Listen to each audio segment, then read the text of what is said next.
ना बेटी योगी के, ना बेटी मोदी के और ना बेटी खट्टर के।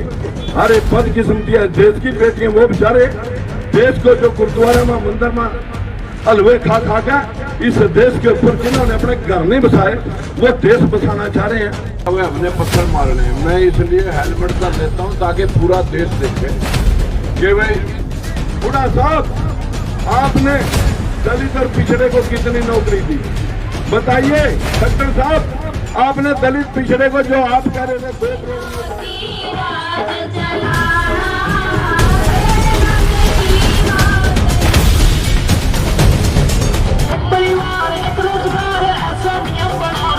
ईमानदारी से काम करेगा खावन के ना खावेगा, ईमानदारी से काम करेगा खावन के ना खावेगा।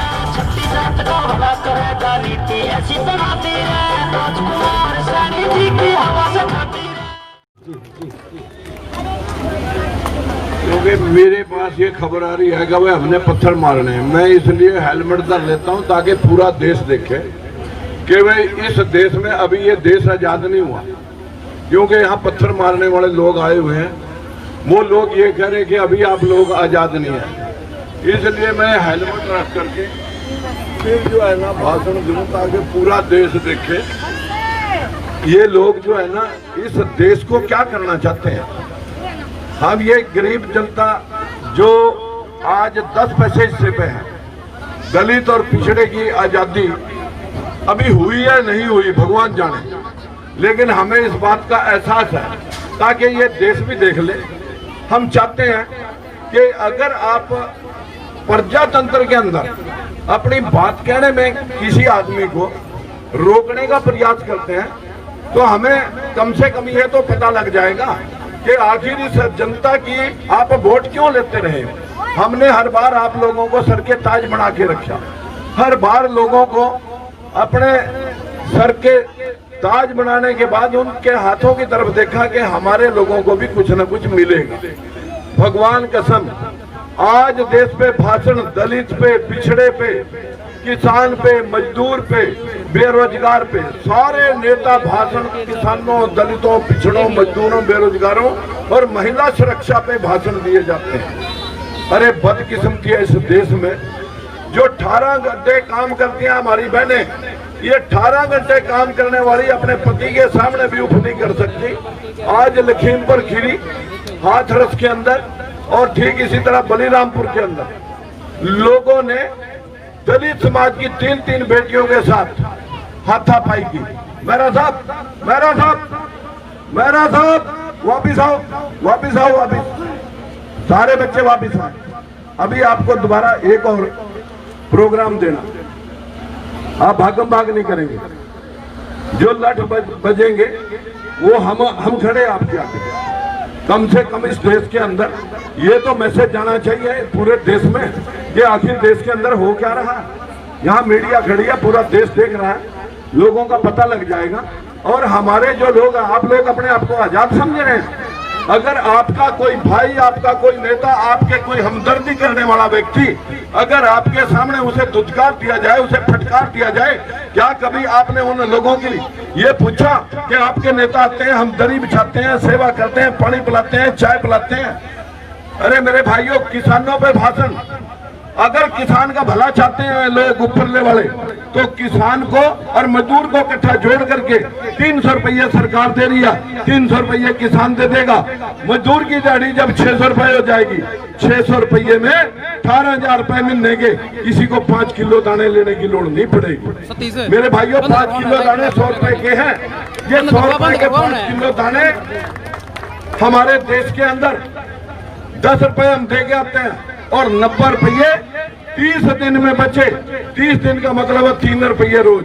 इस देश की परंपरा बन गई, दाने खाओ, वोट पाओ, मरने देंगे नहीं, जूने जोगा छोड़ेंगे नहीं। हमारी स्थिति आज 75% बैकवर्ड समाज की स्थिति, 75% समाज के लोग दलित पिछड़े, 52% बैकवर्ड, 23% शेड्यूल कास्ट। मेरे भाइयों, हिस्सेदारी है, मैं कागज ले रहा विधानसभा से, ये आपको मैं कागज मीडिया के लोगों को दिखा देना चाहता हूँ। भाई अभी अरोजा साहब कहाँ है? आपके सामने ये पेपर मैं मीडिया के सामने कर रहा हूँ, देख लें आप। इसमें ये सरकार ने दाखिल कराए। 52% लोगों की हिस्सेदारी 11%, 23% लोगों की हिस्सेदारी 13%, और जो लोग हमने सर के ताज बनाए उनकी हिस्सेदारी 50%। 50% लेने के बाद भी पूरे प्रदेश के अंदर जो दंगा हुआ कि हमें बैकवर्ड का आरक्षण भी चाहिए, तब मैंने कहा था कि ये आरक्षण 100% कर दिया जाए। हमें नहीं चाहिए किसी का आरक्षण, हमें चाहिए हमारा हिस्सा। बताओ भाई मेरे भाइयों, तुम्हें अपना हिस्सा चाहिए या नहीं चाहिए? मैं आपसे पूछना चाहता हूँ, ये हिस्सा मेरी बहनों आपको चाहिए या नहीं चाहिए अपना? अगर लोग इस तरह की नौटंकी करेंगे, इस तरह के दादागिरी और भेदभाव करेंगे, तो मैं आप भाइयों से विनती करना चाहूंगा कि ये देश बहुत ज्यादा देर इकट्ठा नहीं चल सकेगी। ये देश जो नेताओं ने लूट के खा लिया, हम उन्हीं की जो चीर हरण करने की मंशा है, उन्हीं को पूछना चाहते हैं विधानसभा में जाके कि बताइए हुड्डा साहब, आपने दलित और पिछड़े को कितनी नौकरी दी? बताइए खट्टर साहब, आपने दलित पिछड़े को जो आप कह रहे थे 2 करोड़ नौकरियां दूंगा, 5000 पेंशन दूंगा, 10,000 बेरोजगारी भत्ता दूंगा, किसान को 2 गुना समर्थन मूल्य दूंगा, स्वामीनाथन रिपोर्ट लागू करूंगा, इन बहन बेटियों को हम जो है ना किसी भी लाडली योजना या किसी भी योजना से इन लोगों को अपमानित नहीं होने देंगे। बेटी बचाओ बेटी पढ़ाओ, ना बेटी योगी के, ना बेटी मोदी के, और ना बेटी खट्टर के। अरे बदकिस्मती है देश की बेटियां, वो बेचारे देश को जो गुरुद्वारा में मंदिर में हलवे खा खा के इस देश के ऊपर जिन्होंने अपने घर नहीं बसाए, वो देश बसाना चाह रहे हैं।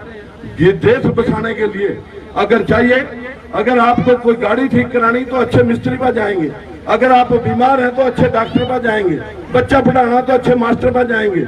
जिस आदमी ने कभी हल नहीं चलाया, जिस व्यक्ति ने कभी किसान का दर्द समझा ही नहीं, जिसने हल चलाया वो किसान का दर्द समझेगा या वो दर्द समझेगा जो सिर्फ भाषण देकर के लोगों को मूर्ख बनाने का काम कर रहे। मैं आप सब साथियों से विनती करना चाहूंगा, बेजमीन घर में पैदा हुआ मेरे माँ भाइयों, बिल्कुल एक जब पैदा हुए 1 इंच जमीन मेरे भाई मेरे बाप के पास नहीं थी। 61 में जमीन आलात हुई, उस जमीन के ऊपर ट्रैक्टर लेने के लिए बरसों लग गए।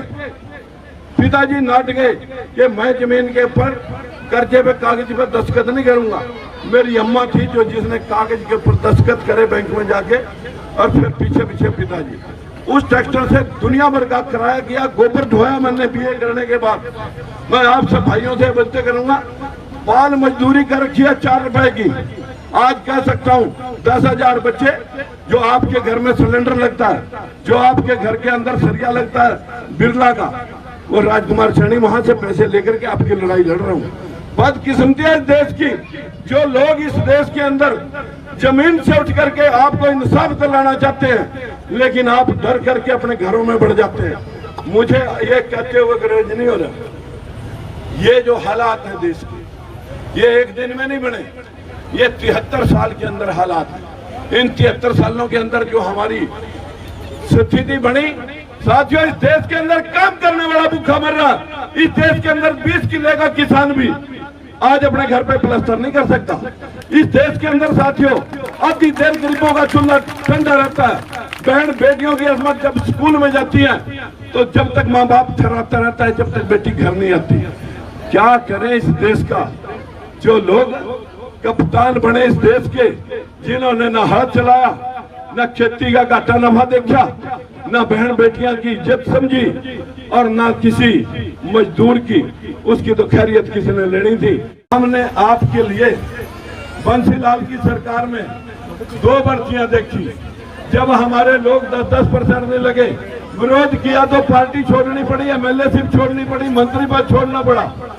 ओम प्रकाश चौटाला को बंसीलाल को हटा करके ओम प्रकाश चौटाला बनाने वाला राजकुमार सैनी है। ओम प्रकाश चौटाला ने 3200 जेबीटी टीचर भर्ती करे। बता दो मेरी बहनों के कितने बच्चे लगाए? उन 3200 में 1600 हमारे लगने चाहिए थे। अगर मंडल आयोग की रिपोर्ट माने तो 2400 लगने चाहिए थे, लेकिन बदकिस्मती हमारे 500 लोग भी लगे। जब 500 लोग भी हमारे नहीं लगे, हमने विरोध करा तो 4 मुकदमे भुगते। आज ओम प्रकाश चौटाला का परिवार उसी 3200 मास्टरों की भर्ती में अंदर आया या नहीं, आप बता दो मेरे भाई। लेकिन उनके भाषण तो आप सुनते हो। अगर आपका कोई भाई आपका कोई बच्चा, आपका कोई वर्ग का साथी मित्र अगर आपको समझाने के लिए इंसाफ की लड़ाई लड़े तो उसे लोग बट्टे मारने का धौंस देते हैं। अरे मरना एक दिन है, सबने जाना एक दिन।